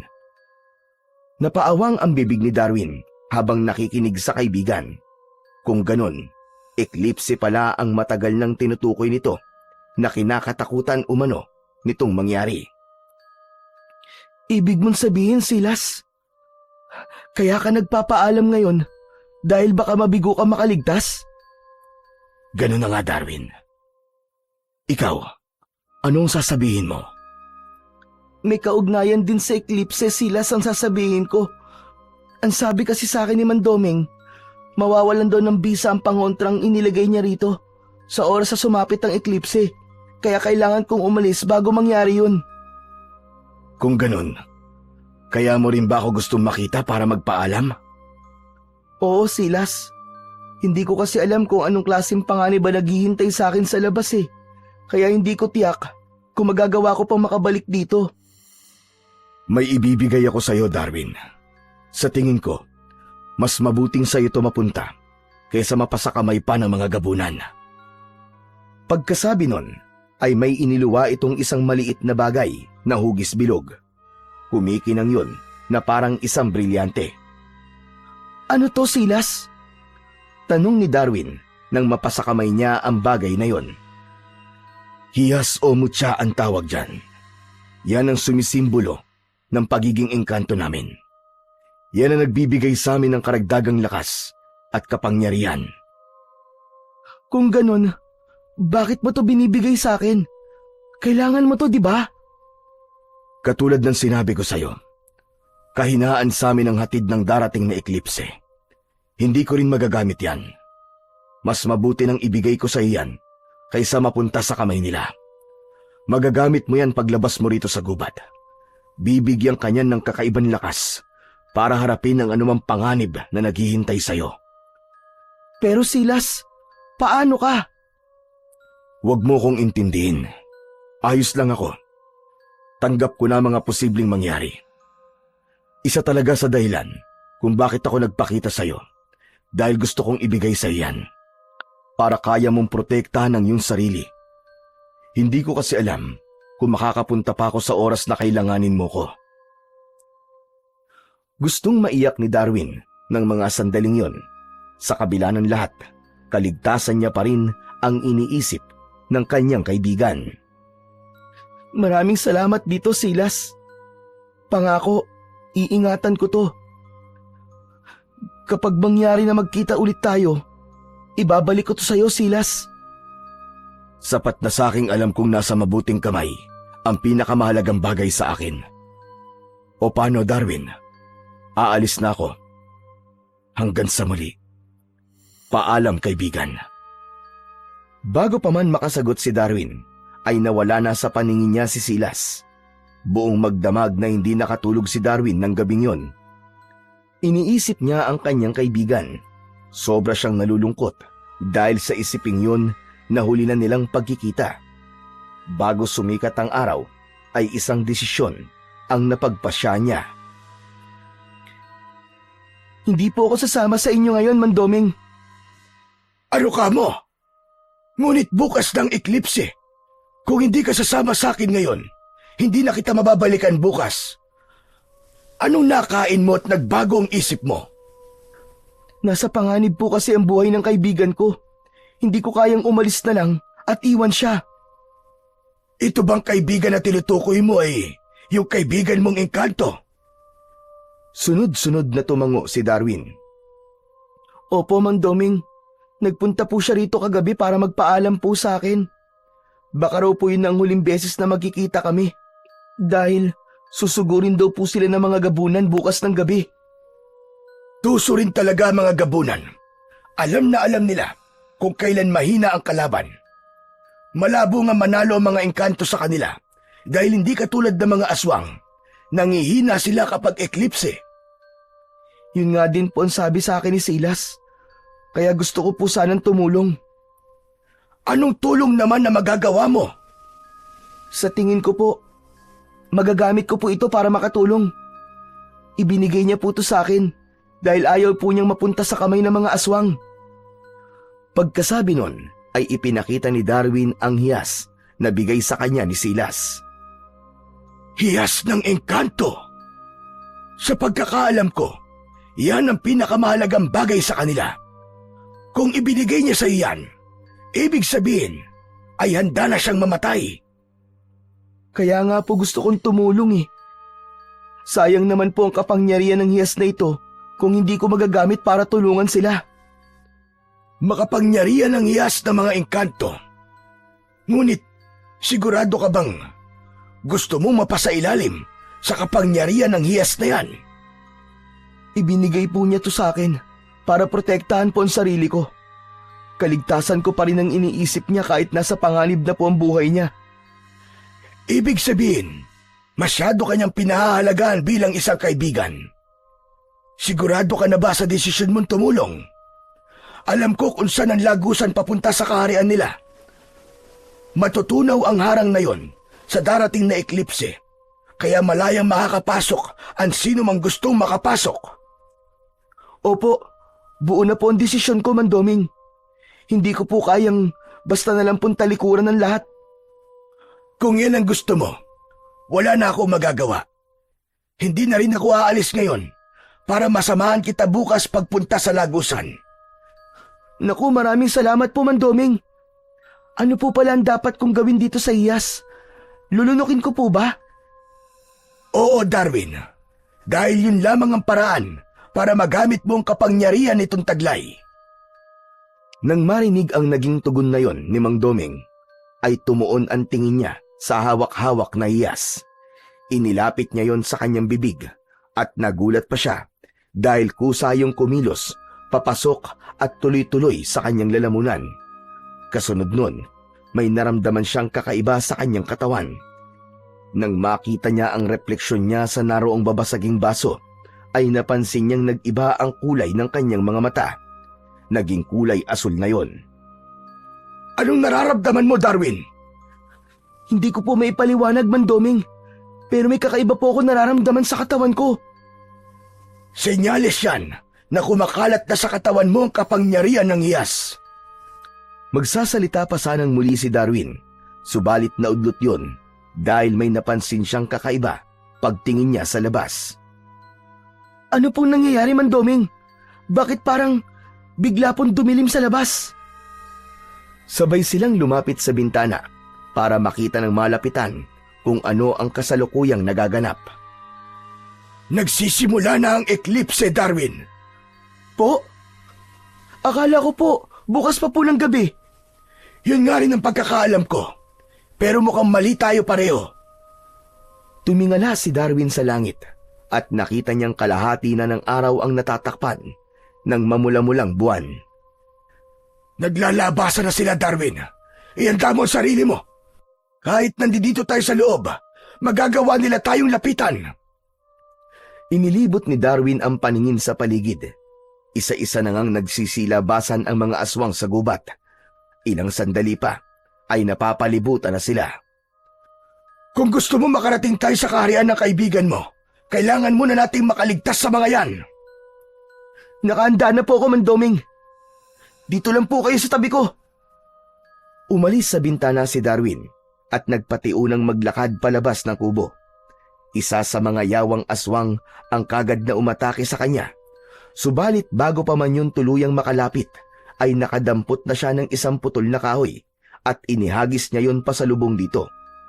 Natamaan sa dibdib ang aswang at tumilapon papalayo. Dahil sa ginawa niya, naalarma ang ibang aswang na naroroon. Nagsimulang umatras sa mga ito at tila nakaramdam ng takot. Ano pong nangyayari, Mandoming? Bakit po sila umaatras? Sa tingin ko, nakikita nila sa iyo ang kapangyarihan ng isang engkanto, kaya sila natatakot. Alam nilang wala silang laban sa iyo. Kung ganun, tara na po, Mandoming. Saan po ba tayo dadaan? Nagsimulang maglakad si Mang Doming at kagad naman siyang sumunod.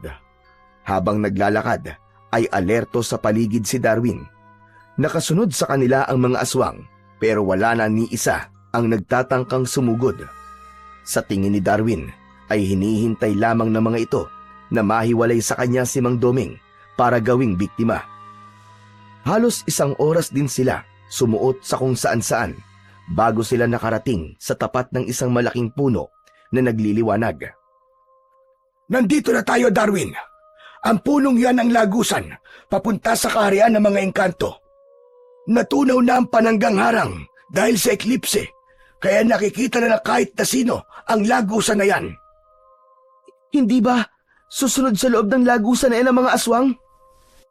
Sa tingin ko, ay hindi nila sasamantalay ng pagkakataon na mambiktima ng mga engkanto dahil takot sila sa posibleng maging resulta. Kung ganun, sumama na po kayo sa akin sa loob, Mandoming. Hindi ko po kayo pwedeng iwan mag-isa rito. Siguradong hindi ka po nila sasantuin. Baka mapahamak po kayo. Walang nagawa si Mang Doming nang hawakan niya ito at hilahin palapit sa lagusan. Tumagos sila sa malaking puno at nakarating sa isang malaparaisong lugar.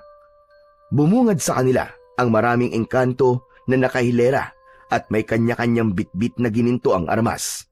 Tila nakahanda na mga ito sa pagdating ng mga kalaban. Nang makita siya ni Silas, ay kagad siya nitong nilapitan. Darwin, anong ginagawa mo rito? Akala ko ba aalis ka na? Hindi na ako tumuloy, Silas. Gusto kong tumulong sa inyo. Anong klase akong kaibigan kung iiwan kita sa gitna ng panganib? Hindi ko alam na kaya mong gawin ito para sa akin. Maraming salamat sa iyo, Darwin. Wala ito kumpara sa mga naitulong mo sa akin. Kundi dahil sa iyo, kaibigan, bulag pa rin ako hanggang ngayon. Hindi na muling umimik si Silas. Sa halip, ibinigay nito sa kanya ang isang gininto ang sibat. Kinuha niya yon at nagulat pa siya dahil bigla yung nagliwanag nang mahawakan niya. Nang tuluyan ng sakupin ng buwan ng araw, ay nagsimulang magsulputan ang mga gabunan. Tama nga si Silas sa sinabi nito noon sa kanya. Higit na mas nakakatakot ang itsura ng mga gabunan kumpara sa mga aswang sa gubat. Nagkatinginan sila ni Silas at pagkatapos ay sabay nilang sinalubong ang mga dumarating na aswang. Nabigla pa si Darwin nung una dahil hindi niya inaasahan na hindi pala talaga biro ang taglay na lakas ng mga ito. Gayunpaman, hindi siya nagpatinag. Tiniyak niyang bawat bitaw niya ng atake ay merong babagsak. Habang nakikipagpambuno siya sa isa, ay bigla na lang may umatake sa kanya mula sa likuran at sinakmal siya sa batok. Ang ginawa niya, pinaikot niya ang hawak niyang sibat at sinaksak sa tagiliran ng aswang na nasa kanyang likuran. Darwin, may sugat ka. Ayos lang ako, Silas. Malayo sa bituka to. Teka, may sugat ka rin. Napatingin si Darwin sa tagiliran nitong may mahahabang kalmot. Umaagos ang kulay berdeng likido mula roon. Wala ito. Huwag mo nalang pansinin. Muli silang bumalik sa pakikipaglaban. Ilang beses pa siyang nasakmal at nakalmot, subalit hindi pa rin siya sumuko. Nang tumingin siya kay Silas, nagulat siya nang makita niyang sakmal-sakmal ito sa leeg ng isang aswang. Hindi siya nag-aksaya ng oras. Pinalipad niya ang hawak niyang armas at tumama yon sa leeg mismo ng aswang. Nagmamadali niyang nilapitan ng aswang pagkatapos nitong bumagsak. Silas, ayos ka lang ba? Tumakas ka na. Hindi natin sila kaya. Madadamay ka lang kapag nanatili ka pa rito. Hindi, Silas. Hindi ako aalis dito. Hindi kita iiwan. Hindi mo ba nakikita? Malabo tayong manalo. Nang marinig ang sinabing yon ng kaibigan, ay tumingin si Darwin sa paligid. Nakakalat sa paligid ang mga nakahandusay na bangkay ng mga engkanto. Ilan na lang ang nananatiling nakatayo at pilit na nakikipaglaban. Sige na, Darwin. Sige na. Umalis ka na. Sa halip na sundin ang sinabi nito, binuhat niya ang kaibigan at dinala sa isang tagun lugar. Dito ka lang, Silas. Babalikan kita. Akmang tatalikuran niya na sana ito, subalit bigla siya nitong hinawakan sa braso. May alam akong paraan para matalo mo sila, Darwin.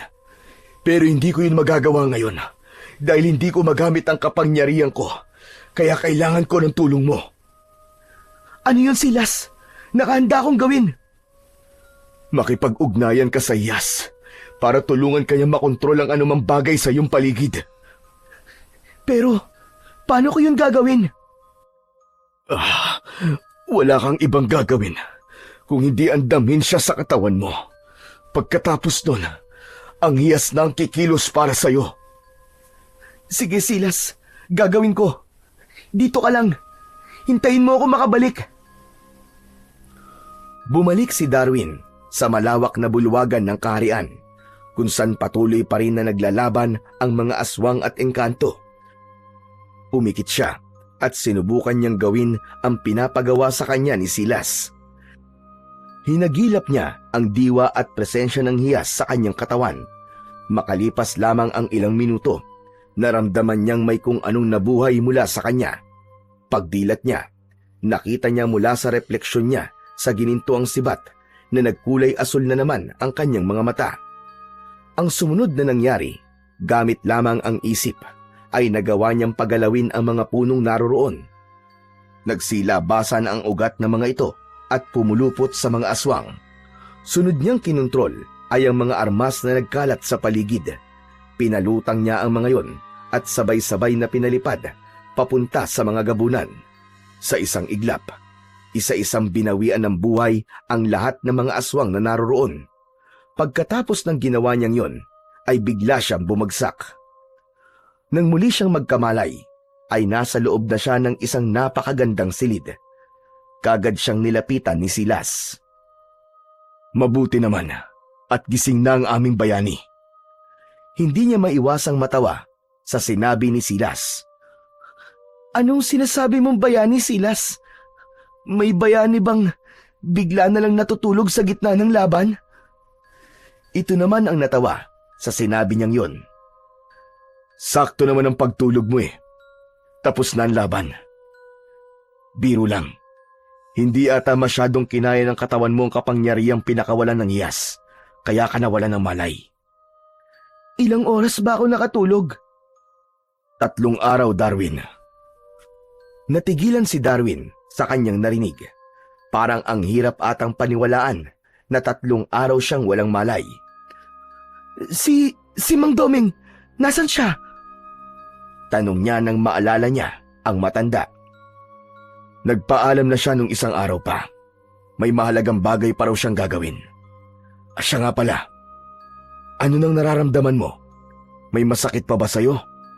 Nagugutom ka ba? Sunod-sunod na umiling si Darwin bilang sagot sa tanong nito.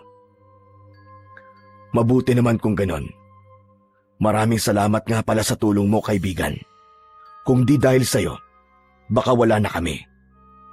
Napakabuti mong kaibigan, Darwin. Wala yon, Silas. Ginawa ko lang naman kung ano nararapat. Magkaibigan tayo eh. Ang magkaibigan, nagtutulungan. Salamat pa rin. Napakalaking bagay na nagawa mo para sa amin. Huwag mo nang isipin yun. Kaya ko lang naman nagawa yun dahil sa hiyas na binigay mo sa akin. Kukunin mo na ba? Hindi, Darwin. Sa'yo na yan. May kakaharapin ka pang panganib, hindi ba? Kakailanganin mo yan. Maraming salamat, kaibigang Silas. Kinabukasan, nagpaalam na rin si Darwin kay Silas. Kailangan niya nang bumalik sa kanila at harapin ang kanyang Uncle Edwin. Inihatid siya ng kanyang kaibigan hanggang sa tapat ng lagusan. Kailangan mo ba ang tulong ko? Hindi na, Silas. Kaya ko na itong mag-isa. Sige, mag-iingat ka. Kapag kailangan mo ko, alam mo na kung paano ko tatawagin. Tinanguan niya lang ito At pagkatapos ay tumalikod na siya. Bago tuluyang lumabas sa lagusan, ay minsan pa siyang lumingon at kumaway. Paglabas niya sa gubat, napakamot siya sa sariling ulo dahil hindi niya alam ang daan palabas. Isang paru-paro naman ang lumabas mula sa lagusan at dahan-dahang lumipad. Bigla siyang nagkaroon ng ideya na gusto siya nitong sumunod, kaya sinundan niya ito. Inabot ata siya ng ilang oras sa paglalakad bago nakalabas sa gubat na yon.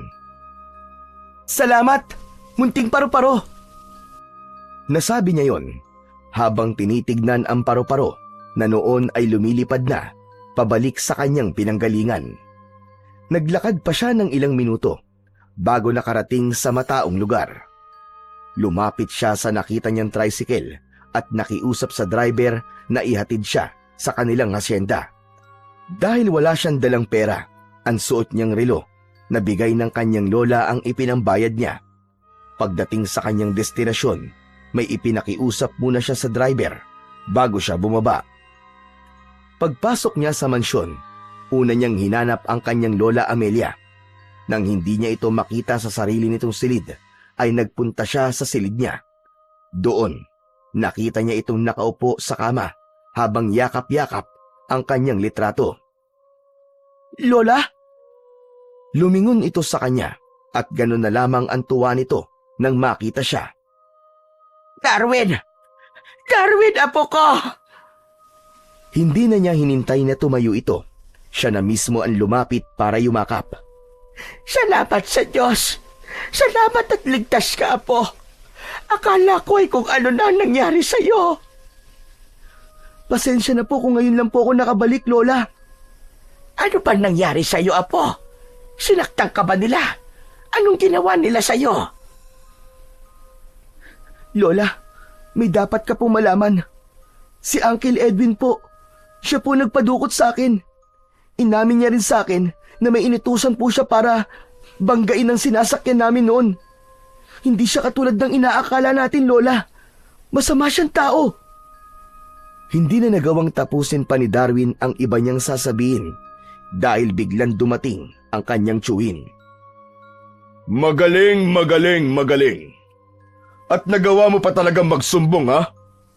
Ano naman ngayon, kung alam na rin na matandang yan ang totoo? Pareho naman kayong hindi na makakalabas ng buhay sa bahay na ito. Kapag nawala na kayong dalawa, sa akin na mapupuntan lahat ng pera at ari-arian yan.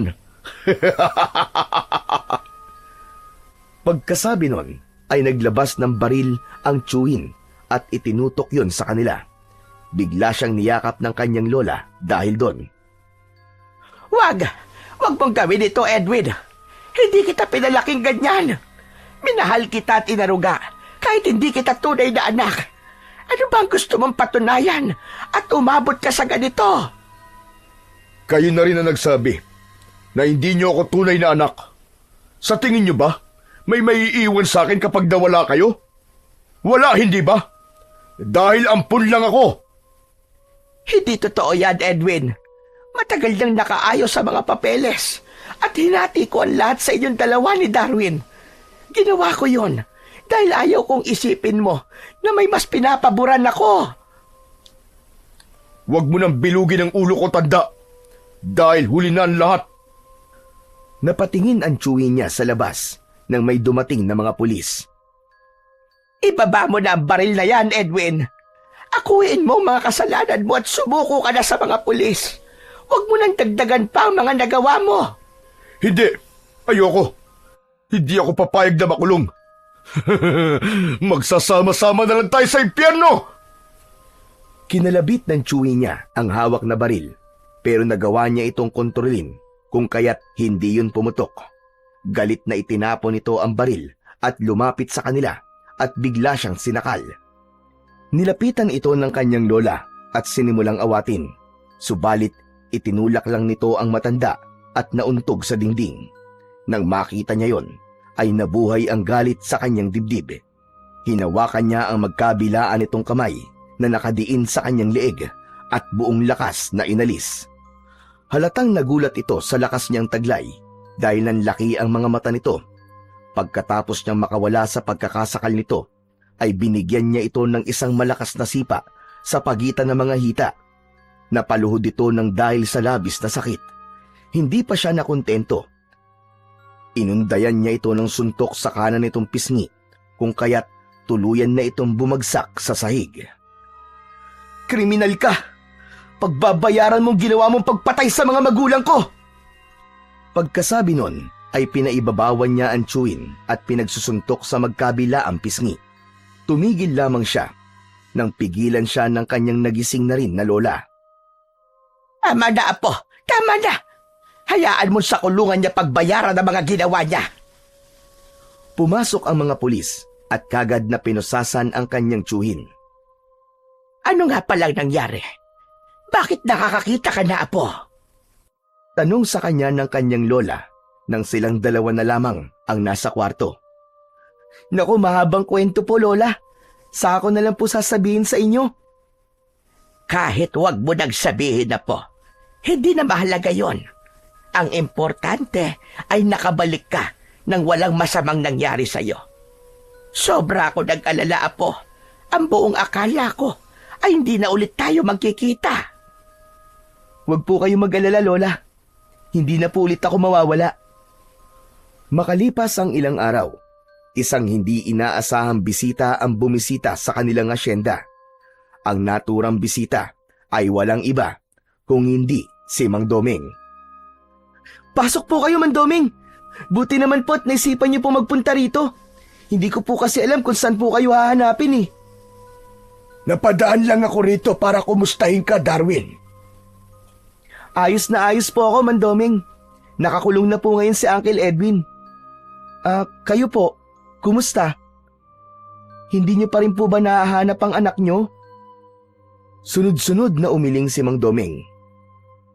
May litrato po ba kayo riyan? Tutulungan ko na po kayo maghanap sa kanya. Ito siya, ang anak ko. May inilabas na nakarolyong papel si Mang Doming at ibinigay yon sa kanya. Binuklat niya yon at tumambad sa kanya ang muka ng isang babae. Babae po pala ang anak niyo, Mang Doming? Sunod na tinignan ni Darwin ang pangalan na nakasulat sa ibaba ng litrato. Bigla siyang natigilan matapos niya yung mabasa. Sinag po ang pangalan ng anak niyo? Oo, isinunod ko siya sa pangalan ng nanay niya. Teka, parang pamilyar po sa akin ang pangalan niya. Anong ibig mo sabihin? Kilala mo ang anak ko? Sunod-sunod na umiling si Darwin. Hindi po, Mang Doming. Pero sa pagkakatanda ko po, Sinag po ang pangalan ng babaeng lumapit nun kay Lola para maging donor ko. Kailangan niya raw po kasi ng pera para mapa-opera po ang tatay niya. Anong nangyari? Nasaan siya? Hindi nakaimik si Darwin matapos niyang maalala kung ano ang nangyari kay Sinag. Hindi niya alam kung paano niya yun sasabihin sa kausap. Bakit hindi ka makasagot? Nasaan siya? Nasaan ang anak ko? Mandoming, wala na po siya. Nabangga po siya sa ospital habang papunta po ron. Nasa morgue pa po ata ang katawan niya hanggang ngayon. Pwede mo ba akong samahan? Gusto ko siya makita. Sige po, Mandoming. Sakay ng kotse, kagad silang umalis para magtungo sa morgue. Pagdating doon, hindi sila nahirapan na hanapin ang bangkay na may pangalang Sinag. Pigil ang paghinga ni Darwin habang dahan-dahang inaalis ni Mang Doming ang telang nakatakip sa muka ng bangkay. Nang tuluyang tumambad sa kanila ang muka nito, ay bigla na lamang napahagulgol ang matanda. Pati siya ay hindi na rin maiwasang maiyak. Matapos malaman ng kanyang lola, ang lahat ay ipinalabas nito ang bangkay ni Sinag at binigyan nila ng maayos na libing. Sila ang gumastos sa lahat. Sa araw ng libing, sinamahan niya si Mang Doming nang magpaiwan ito sa puntod. Ikinalulungkot ko po ang nangyari kay Sinag, Mandoming. Ngayon ko lang po napagtanto. Nadamay lang po yata siya sa kasamaan ni Uncle Edwin. Nabangga siya nung araw na yon. Nadinukot ako. Patawad po kung nadamay siya sa gulo ng pamilya namin. Hindi mo kailangang humingi ng tawad. Wala kang kasalanan, Darwin.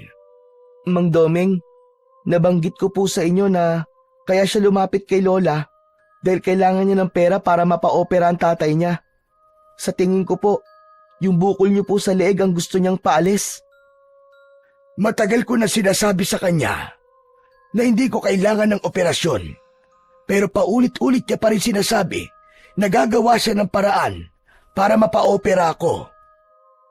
Napakabuti po ng anak niyo, Mandoming. Mahal na mahal niya po kayo, katulad ng pagmamahal niyo po sa kanya. Tama ka, Darwin.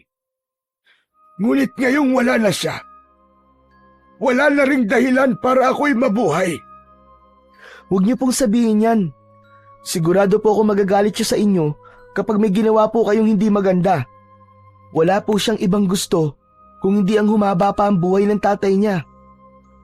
Kaya may ipapakiusap po sana ako sa inyo. Ano yon, Darwin? Pumayag po sana kayo magpa-opera. Yun po ang gustong mangyari ni Sinag eh. Magiging masaya po siya kung mangyayari po yun. Pero may gusto po muna akong subukan. Titignan ko lang po kung makakaya kong gawin. Pagkasabi nun, ay inilapat ni Darwin ang isa niyang kamay sa bukol ni Mang Doming at pumikit. Naramdaman niyang may lumabas na enerhiya sa katawan niya at pagdilat niya, wala na ang bukol sa leeg nito. Nagawa ko, Mandoming! Wala na po ang bukol niyo sa leeg! Hala! Parang biglang gumaan nga ang pakiramdam ko! Aba! Wala na nga ang bukol ko! Maraming salamat, Darwin! Mandoming, ako po ang dapat na magpasalamat sa inyo. Kung hindi niyo po ako iniligtas nun, matagal na po sana akong wala sa mundong to. Nung papunta tayo sa lagusan, kung hindi mo ako pinotektahan, baka nilantakan na ako ng mga aswang, Darwin. Utang ko rin sa'yo ang buhay ko. Magsasalita pa sanang muli si Darwin, subalit naudlot yun. Dahil napukaw ang atensyon niya sa isang lalaking papalapit sa kanila. Hindi pamilyar sa kanya ang itsura nito, pero nang nginitian siya nito, ay bigla siyang nagkaroon ng ideya kung sino ito. Hanep ah! Ang ganda ng forma natin ah! Muntik na kitang hindi makilala. Nilapitan niya si Silas at tinapik sa balikat.